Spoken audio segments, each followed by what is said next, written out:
اندھیرے میں سیدنا انس رضی اللہ تعالی عنہ کا فعل۔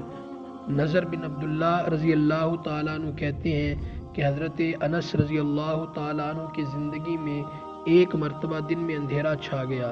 میں حضرت سیدنا انس رضی اللہ تعالیٰ عنہ کی خدمت میں حاضر ہوا اور عرض کیا کہ حضور صلی اللہ علیہ وسلم کے زمانہ میں بھی اس قسم کی چیزیں پیش آتی تھیں؟ انہوں نے فرمایا اللہ کی پناہ، حضور صلی اللہ علیہ وسلم کے زمانہ میں تو ذرا سی ہوا تیز ہو جاتی تھی تو ہم لوگ قیامت کے آ جانے کے خوف سے مسجدوں میں دوڑ جاتے تھے۔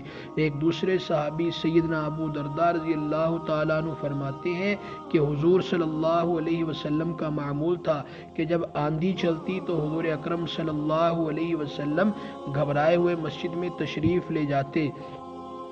فائدہ میں شیخ الحدیث رحمۃ اللہ علیہ لکھتے ہیں آج کسی بڑے سے بڑے حادثہ، مصیبت، بلا میں بھی مسجد کی کسی کو یاد آتی ہے، عوام کو چھوڑ کر خواص میں بھی اس کا اہتمام کچھ پایا جاتا ہے۔ آپ خود اس کا جواب اپنے دل میں سوچیں۔ اللہ ہمیں بھی صحابہ کرام کے نقش قدم پر چلتے ہوئے ان کی اتباع کرنے کی توفیق عطا فرمائے۔